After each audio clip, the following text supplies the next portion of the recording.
बंधु, इस समय मैं लालपानी स्थित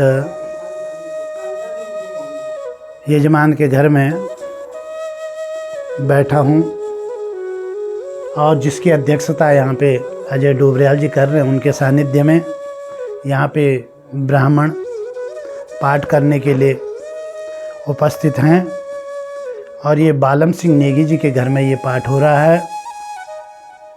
और काफ़ी समय बाद उनके मन में एक भाव पैदा हुआ कि हम अपनी माँ भगवती कुलदेवी इष्ट देवी का पाठ करें। तो आज यहाँ पे पाठ होने जा रहा है और यहाँ पे सुंदर सा हमने भद्र बनाया है, गणेश चौकी हमने यहाँ पे बनाई है और 33 करोड़ देवी देवताओं का वास इस भद्र में होता है।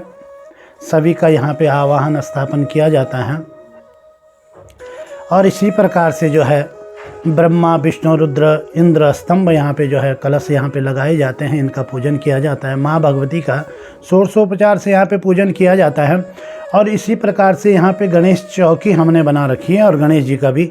और वहाँ पे हमारे ठीक बाएं दक्षिण तरफ जो है पितरों की जो फ़ोटो रखी गई है, वहाँ पे जो है पितरों का आवाहन किया जाता है, पूजन किया जाता है।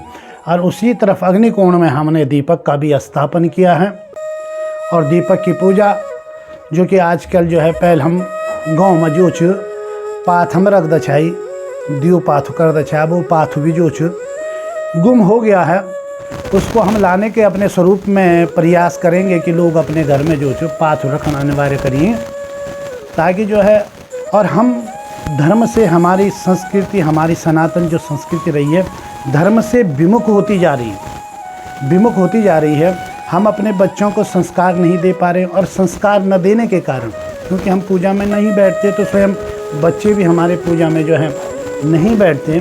अगर हम पूजा में बैठते हैं तो फिर वो देखते हैं, मैं देखता हूँ कई लोगों को जिनके बच्चे वो शिवालय में जाते हैं, जैसे यहाँ पे बनिए लोग रहते हैं तो शिवालय में जाते हैं, उन्हें पता है कि पहले जल कहाँ चढ़ाना, क्योंकि वो अपने पिताजी को देखते। तो हम भी अपने बच्चों को ऐसे संस्कार दें कि वो भी देखें कि हमारे पिताजी ऐसे कार्य करते थे, तो हम भी अपने घर में नित्य जो है पाठ पूजन करते रहें, जिससे घर में नकारात्मक जो वेव्स तरंगें होती हैं वो पूजा पाठ करने से बाहर हो जाती हैं और सकारात्मक ऊर्जाओं का प्रवेश घर में हो जाता है। और ये ज़रूरी है, किसी व्यक्ति को किसी समाज को अगर ख़त्म करना है तो पहले उसकी संस्कृति को ख़त्म किया जाता है। और वास्तविक उत्तराखंड की जो संस्कृति, जो परंपरा रही है, वो ख़त्म हो रही है। नचाई होती थी वो ख़त्म हो गई, देवी के पाठ होते थे गांव में, बड़े बड़े यज्ञ होते थे, है ना, वो धीरे धीरे समाप्ति की ओर जो है जा रहे हैं, क्योंकि लोग जो है बिलीव नहीं कर रहे हैं।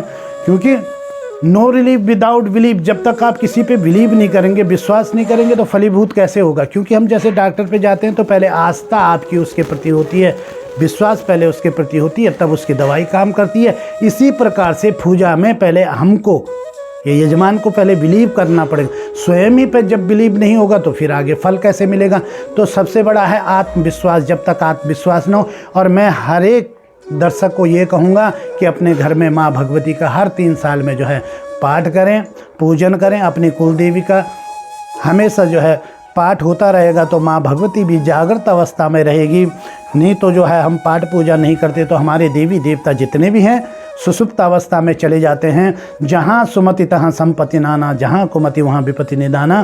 तो सुमति होनी चाहिए, हमें अच्छे विचार हमारे अंदर होने चाहिए, पूजा पाठ करनी चाहिए। बच्चों को भी अपनी संस्कार, अपनी संस्कृति के बारे में, आजकल समाज में क्या सुनने को मिल रहा है, और समाज को नई दिशा देने का काम ब्राह्मणों का है। ब्राह्मण भी अपने कार्य का अच्छी तरह निर्वहन करें और यजमान को सहयोग करें और यजमान भी ब्राह्मण को सहयोग करें, क्योंकि ये जो है एक दूसरे के पूरक हैं। तो हमें अपने सनातन धर्म को आगे बढ़ाना है, अपनी धर्म की रक्षा करनी है और अपने बच्चों को संस्कार देने हैं कि हमें किस प्रकार से जो है 3 ऋणों से उऋण कैसे हुआ जाएगा, देव ऋण, पितृ ऋण और ऋषि ऋण। देव ऋण पूजा कार्यों को करके, देवताओं की पूजा अर्चना वंदना करके, पितृ ऋण से पितरों का आवाहन पूजन करके, और ऋषि ऋण जो हमारे गोत्र होते हैं, गौतम, भारद्वाज, अत्रि, अंगिरस, जिन जिन ऋषियों की हम संतान हैं उनकी पूजा अर्चना, उनका भी ध्यान करके हम जो है ऋषि ऋण से भी उऋण हों।